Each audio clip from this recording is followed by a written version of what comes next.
20 ғасырдың басында бүкіл орыс жұртын талантымен тәнті еткен ақын Сергей Есенин есімі қазіргі әдебиет сүйер қауымға жақсы таныс. Өзінің қысқа ғана ғұмырында жарқ етіп жалындап өтіп, өзінің белгісіз өмірімен өзінің өмірінің соңына нүктені емес сұрақ белгісін қойып кеткен ақынның өмірінің белгісіз тұстары жайлы біз бүгін тарқатып айта кетсек деп едік. Сергей Есенин Нева жағалауында өзімен өзі ойға шомып қыдырыстап жүреді. Сол кезде киімі алба-жұлба ұсқынсыз бір кемпір алақан жайып, ақыннан бір үзім нан үшін тиын-тебен сұрайды. Құрып кет жалмауыз деп қолын сілтеп айқай салады ақын. Тура осы оқиғадан соң 2 апта өткенде Есенин дүние салады. Ақынның досы Вольф Эрлих Есениннің өліміне дәл осы кемпірді кінәлайды. Сергей Есениннің ажалына мистика араласқанына ақын Вольф Эрлих өмірінің соңына дейін сенімді болыпты. Эрлихтің естеліктерінде айтылғандай, Есениннің жас кезінен магиямен айналысқаны, фалшыларды жиі жағалағаны, тіпті өзі де сол заманның байшыкеш жастары арасында модаға айналған сиқыршылық рәсімдерді өткізіп, спиритикалық сеанстарға қатысқаны белгілі. Ондай сеанстар көбіне Есениннің еврей отбасынан шыққан досы ақын Эрлихтің үйінде өтетін болған, және оған Сергейдің басқа да достары әйелдермен бірге қатысқан. Сондай сеанстардың бірінде бұдан көп ғасыр бұрын өлген адамның жаны сөйлету үшін шақырылады.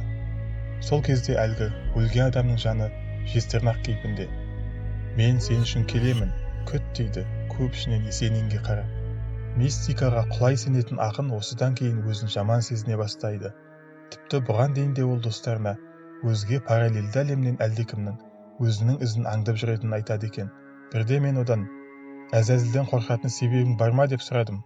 Ол себеп бар екенін, бірақ ол жайында әңгімелегісі келмейтінін айтты деп жазады Вольф Эрлих. Ол өзінің өмірінің соңғы күнінде 1925 жылы 28 желтоқсанда Эрлих досы Есенинмен бірге соңғы рет Питердегі қонақ үйде кездеседі. Жиналғандар қоштасып жатқанда Есенин Вольфтың төс қалтасына бүктелген қағаз салып, үйіне барған соң оңашада оқуын өтінеді. Әлгі қағазға Есениннің «Қош бол досым, қош бол» деген ең соңғы өлеңі түсіріліпті. Қорқыныштысы бұл да емес. Қағаздағы сөздер сиямен емес, қанмен жазылыпты. Кейін талдау сараптама жұмысы осыны дәлелдеген. Мен оның өзіне қол салғанына сенемін. Себебі соңғы кезде үмітсіздіктен торығып ашынып жүрді. Бірақ осы күйге дейін оны жеткізген ізін аңдыған Әзәзілдер деп жобалаймын дейді Эрлих. Вольф Эрлихтің әлдебір Әзәзіл жезтырнақ туралы өтініші соттағы ресми протоколға енгізілмейді, бірақ жалпақ жұртқа жайылып кетеді. СССР прокуратурасы мен ішкі қауіпсіздік қызметі бұған қызығушылық таныта бастайды. Бүгінгі заманның тарихшылары Есенинді аңдыған өзге әлемнен келген Әзәзіл де мистика да емес, ішкі қауіпсіздік қызметінің өзі ұйымдастырған із кесу екенін айтып та жазып та жүр. Жалғыз Вольф емес, Есениннің өлімі туралы талай мақала жазған тағы да бір досы Георгий Устинов ақынның көзіне елестегендерді шляпа киген құйрығы бар сайтан, қызыл көзді құбыжық, басы жоқ өлген адамдар деп сипаттайды. Әрине, Есениннің көзіне мұндай нәрселер қатты мас болғанда елестейтін болған. Ақынның аз ішпегені мәлім.